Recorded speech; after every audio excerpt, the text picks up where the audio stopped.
Gigs, gimana kalau ternyata konsep kepercayaan yang umum kita imani, misalnya konsep tentang afterlife atau kehidupan setelah kematian, konsep tentang surga, neraka, purgatory, atau ada tempat di mana nantinya jiwa kita berada setelah kematian, itu semuanya ternyata enggak ada. Gimana kalau ternyata jiwa-jiwa kita sebenarnya cuma dari satu entitas? Terus kita semua yang ada sekarang ini sebenarnya aslinya cuma dari satu jiwa yang sama. Dan cuma lagi ngejalanin skenario kehidupan yang beda-beda aja secara bersamaan. Terus kita kemudian meninggal. Kita cuma kayak nyelesain skenario yang sekarang, terus kita bereinkarnasi jadi manusia lain atau makhluk hidup lain buat ngejalanin skenario kehidupan yang lain. Gak ada yang namanya karma, kebaikan, dosa, dan semacamnya. Kita cuma hidup, meninggal, lalu nanti hidup lagi jadi orang lain, gitu terus. Dari zaman batu sampai era robot-robot menguasai dunia nanti. Kita terus ngejalanin berbagai posibilitas kehidupan. Dari yang nyenengin banget, apa-apa dilayanin, sampai yang sengsara banget, sampai mau makan aja harus berantem dulu. Nah, pertanyaan kayak gini ternyata beneran ada loh, gigs. Jadi, dasar sebuah konsep filosofis tentang jiwa, kehidupan, dan eksistensi manusia adalah sebuah konsep filosofis yang bernama The Egg Theory. Apa itu Egg Theory?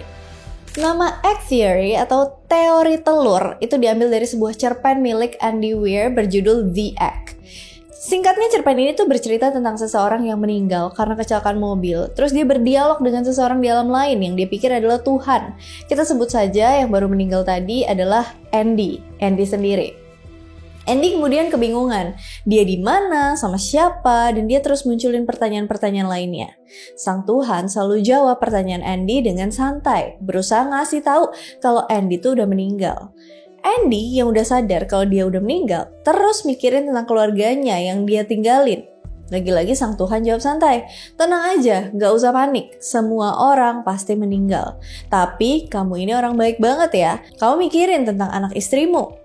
Singkat cerita, percakapan ini sampai di titik Andy nanya, di mana semua orang? Sang Tuhan jawab, gak ada orang lain, hanya kamu dan aku. Mereka itu hanyalah kamu, lagi jalanin hidup yang beda-beda aja.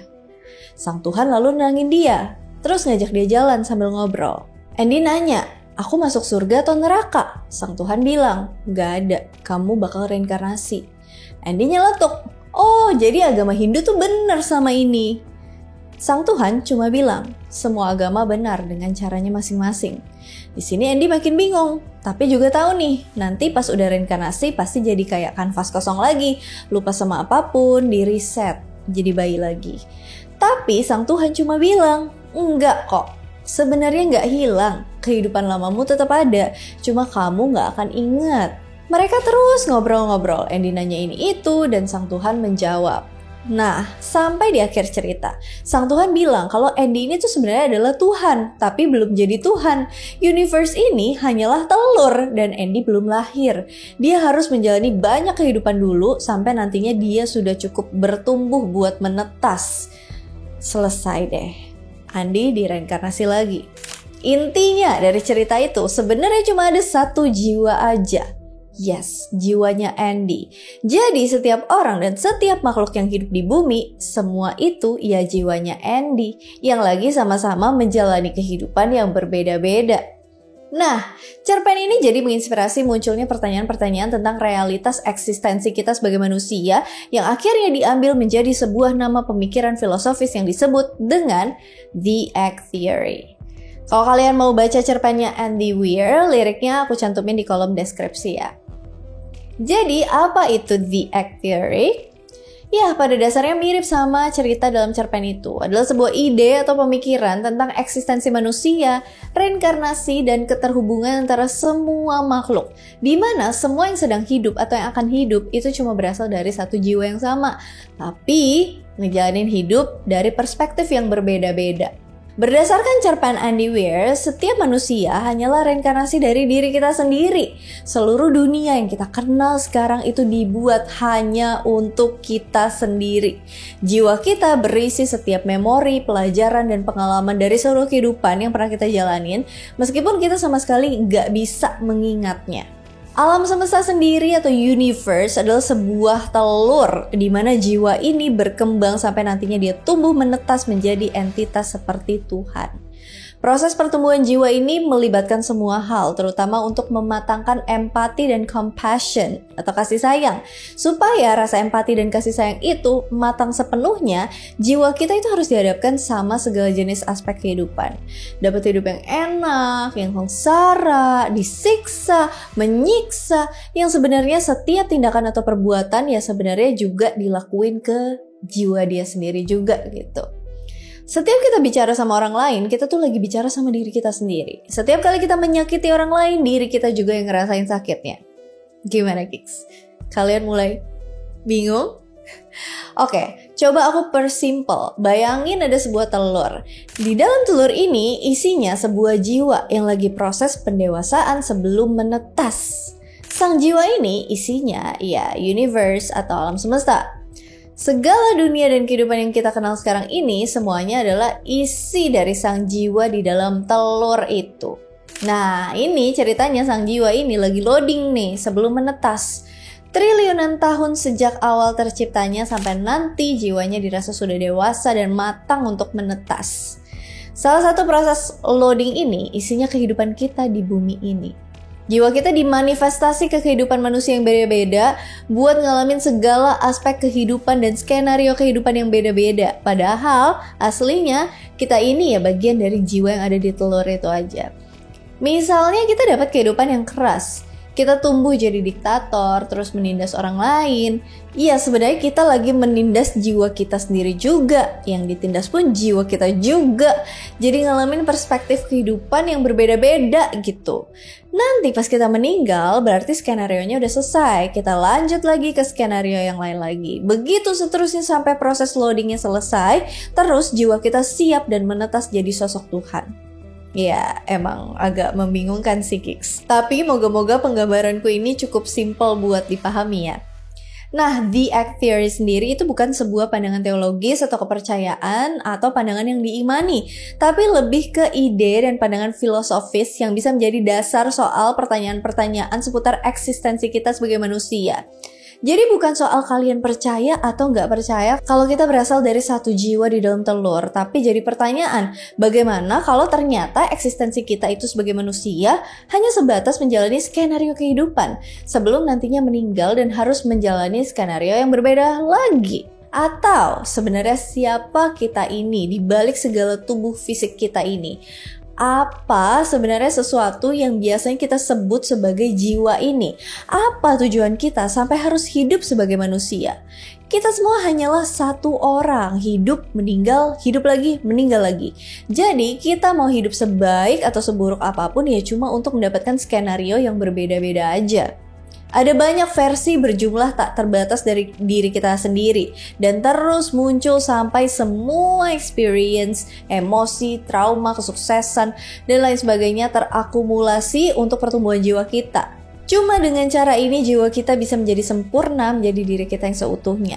Kita pernah jadi kaisar Romawi yang jahat, kita pernah juga jadi rakyatnya, kita pernah jadi Firaun, kita pernah juga jadi budak-budaknya, kita pernah jadi polisi, pernah juga jadi penjahat. Dan semua skenario kehidupan yang pernah ada di bumi ini, semuanya ya diri kita sendiri, satu jiwa. Meskipun ini disebut sebagai teori, tapi sebenarnya ini hanyalah ide pikiran yang bersifat filsafat. Jadi sifatnya bukan semacam ada orang yang mendapat wahyu atau pencerahan soal asal-usul penciptaan manusia seperti ini. Tapi ya karena adanya cerpen itu muncullah sebuah gagasan yang terinspirasi dari kisah itu soal eksistensi kehidupan alam semesta. Dan pastinya nggak bisa juga dibuktikan secara sains. Meskipun begitu, pandangan agama terutama dari perspektif Kristiani, memberikan respon yang bersifat seperti bantahan atas konsep ide ini. Mungkin karena dianggap konsep ini bisa diimani mentah-mentah oleh sebagian orang. Padahal ide konsep ini tuh sebenarnya bisa jadi dasar untuk mempertanyakan kembali asal dan tujuan eksistensi kita sebagai manusia di alam semesta ini. Pandangan The Egg Theory dan pandangan Alkitab. Pandangan The Egg Theory sendiri itu menyinggung soal empati dan kasih sayang. Tapi kalau disandingkan nih dengan pandangan agama, terutama dari perspektif agama Kristiani lewat Alkitab, hasilnya ya kontras banget. Meskipun lagi-lagi ya, The Egg Theory hanyalah sebuah pandangan filosofis, tetap ada juga nih orang-orang yang concern kalau pandangan ini tuh bisa menjadi sesuatu yang diimani oleh orang-orang. Takutnya nanti orang-orang tuh bisa aja jadi sesuka hati ngejalanin kehidupannya dia. Ya bagus kalau orangnya pengen ngejalanin skenario yang sebaik mungkin. Kalau tahu-tahu dia ngejalanin skenario kehidupan yang buruk, gimana? Masalahnya, meskipun gak disebutin kalau ada orang-orang yang secara langsung percaya dan mengimani The Egg Theory ini, banyak juga orang yang jadi mempertanyakan eksistensi kehidupan kita di dunia setelah mengetahui soal The Egg Theory ini. Orang-orang tuh mulai mempertanyakan dari mana sebenarnya kita berasal, buat apa kita hidup, apa sih sebenarnya universe ini, dan masih banyak lagi. Makanya, dari perspektif Kristiani, gereja memberikan respon untuk membantah konsep utama dari The Egg Theory ini. The Egg Theory sendiri punya 4 core concepts, atau 4 konsep utama, yaitu yang pertama, reinkarnasi dan kesatuan, reincarnations and unity, di mana setiap orang adalah pribadi yang sama, bereinkarnasi berulang kali buat mengalami tiap aspek kehidupan. Yang kedua, purpose of the universe, di mana the universe adalah sebuah telur, tempat sang jiwa berkembang untuk nantinya jiwa ini menetas menjadi seperti Tuhan. Yang ketiga, empathy and compassion, di mana pandangan bahwa setiap kehidupan itu terhubung, maka empati dan kasih sayang itu bersifat esensial. Menyakiti orang lain artinya menyakiti jiwa kita sendiri, yang artinya nggak bagus buat perkembangan jiwa kita di dalam telur. Yang keempat, pertumbuhan spiritual yang merupakan tujuan dari eksistensi kita manusia, di mana pertumbuhan spiritual dan realisasi diri itu bisa didapatkan lewat menjalani berbagai skenario kehidupan yang berbeda-beda.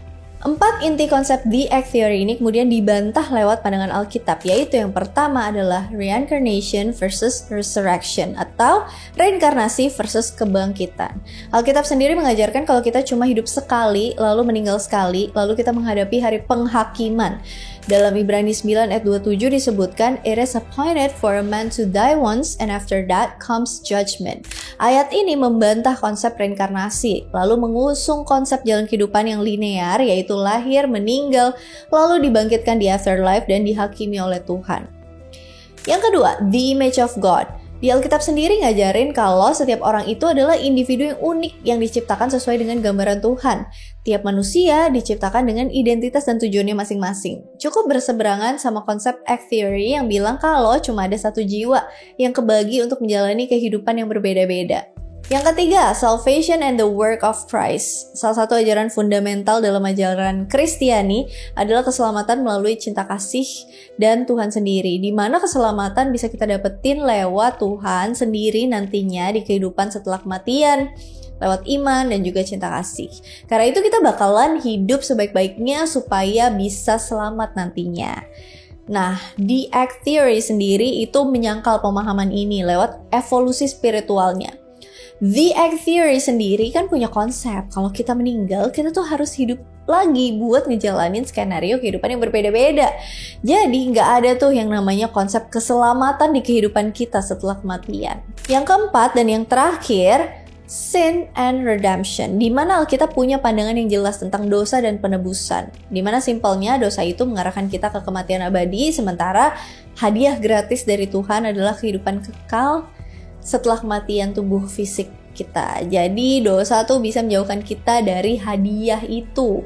Di dalam The Egg Theory sendiri tidak ada bahas tentang dosa dan penebusan, cuma proses pendewasaan jiwa supaya jiwa itu bisa menetas. Sebenarnya nggak bisa disandingkan sih antara sebatas ide soal eksistensi manusia sama ajaran kepercayaan yang diimani, tapi umat Kristiani punya alasan buat menganggap kalau The Egg Theory ini cuma imajinasi liar semata aja dan gak boleh diimani lewat 4 bantahan-bantahan tadi. Dan aku mohon maaf juga kalau aku cuma bahas singgungan The Egg Theory dari perspektif agama Kristiani, karena sejauh ini sih aku cuma nemu singgungan pandangan dari perspektif Kristiani. Mungkin juga karena Andy Weir adalah penulis dari Amerika Serikat, di mana umat Kristiani itu lebih mayoritas di sana. Jadi pihak umat Kristiani di sana tuh lebih cepat ngerespon pandangan-pandangan yang dianggap punya potensi menyimpang kayak gini. Tapi kalau misalnya kalian nemu juga singgungan dari perspektif agama lain, kalian boleh banget nambahin, bahas di kolom komentar. Perspektif filosofis versus spiritual. Buat kalian yang beragama Hindu atau Buddha sendiri mungkin ngelihat proses reinkarnasi itu sebagai perjalanan spiritual kita dari kehidupan ke kehidupan lainnya sebagai proses yang lebih besar menuju ke pembebasan atau moksha. Proses ini dianggap sebagai perjalanan jiwa untuk mengatasi berbagai aspek kehidupan, di mana kita harus memperbaiki hidup kita untuk bebas dari kesengsaraan.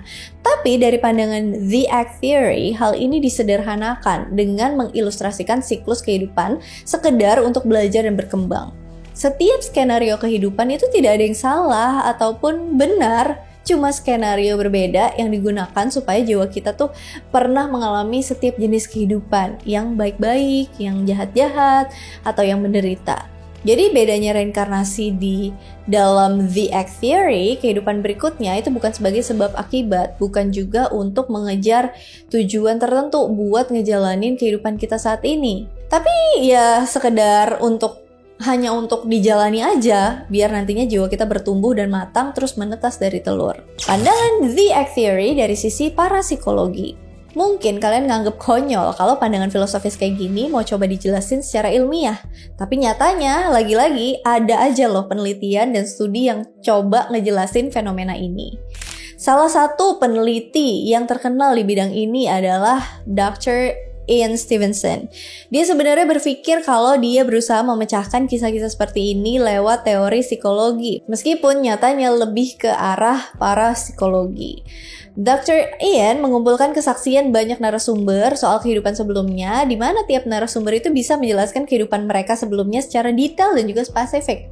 Dalam bukunya berjudul 20 Cases Suggestive of Reincarnation tahun 1966, Dr. Ian melaporkan berbagai kasus pada anak-anak yang mengklaim punya ingatan tentang kehidupan sebelumnya. Anak-anak ini tuh bisa memberikan rincian yang spesifik tentang individu yang udah meninggal, di mana anak-anak ini tuh mengaku kalau individu yang udah meninggal ini adalah dirinya di kehidupan sebelumnya. Dr. Ian melaporkan kalau anak-anak tuh punya ingatan yang lain yang tersimpan lebih dalam di alam bawah sadar mereka. Menurutnya, setiap orang itu emang punya memori tentang dirinya yang lain sebelum mengalami reinkarnasi. Tapi nggak semua orang bisa mengakses memori ini. Seiring bertumbuh dewasa, memori ini nantinya akan semakin menghilang, tapi berpengaruh pada sifat dan kepribadian tiap individu yang berbeda-beda. Dr. Ian juga berpendapat kalau anak-anak yang mengklaim punya ingatan kehidupan sebelumnya itu punya sifat dasar yang mirip dengan individu yang udah meninggal itu, sesuai dengan deskripsi spesifik yang anak-anak itu ceritakan. Mungkin nggak spesifik menuju sesuatu yang berkaitan sama The Egg Theory atau kayak Starseed yang bereinkarnasi dari makhluk luar angkasa dan punya tujuan tertentu di bumi. Tapi Dr. Ian beranggapan kalau tiap orang adalah reinkarnasi dari orang lain di kehidupan sebelumnya. Mirip-mirip kayak konsep dasar dalam The Egg Theory. Meskipun begitu, lebih banyak ahli yang skeptis tentang interpretasi Dr. Ian dari temuan-temuannya itu. Bisa aja Dr. Ian ngajuin pertanyaan yang ngarahin anak-anak itu buat jawab, atau dia sebenarnya cuma merekam imajinasi anak-anak itu.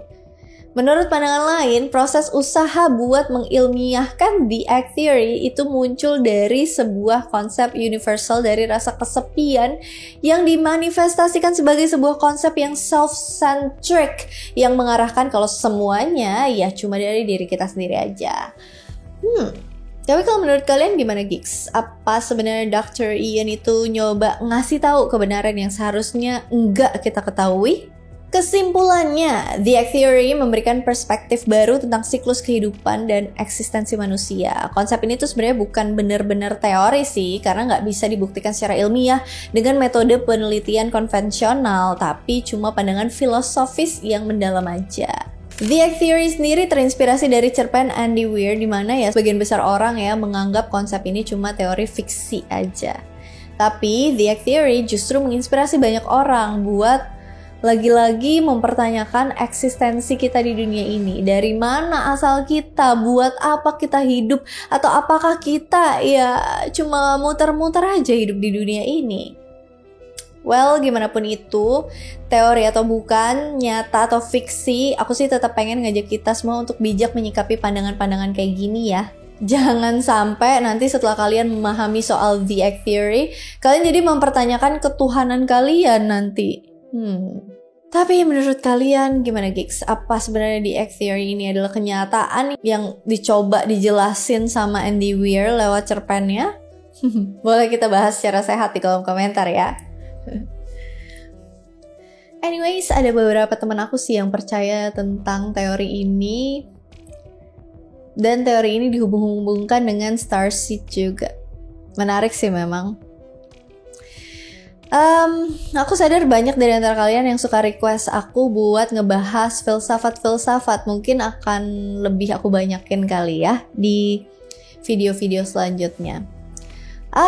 Seperti biasa kalau misalnya ada yang mau ditambahin, ada yang mau di-request, ada yang mau didiskusikan, ada yang mau dikoreksi, komen aja di kolom komentar. And as always, thank you so much for watching. Hope you geeks like it and I'll see you again on my next video. Bye! Di dalam telur ini isinya sebuah jiwa yang lagi proses pendesawaan. Atau sebenarnya siapa kita ini di balik segala tubuh fisik kita ini? Apakah sebenarnya sesuatu yang biasanya kita sebut sebagai salah? Masalahnya meskipun gak disebutin kalau ada orang-orang yang secara Masalahnya meskipun gak disebutin kalau ada orang-orang yang secara langsung percaya dan mengimani. Bentar deh. Meskipun begitu lebih banyak ahli yang Meskipun begitu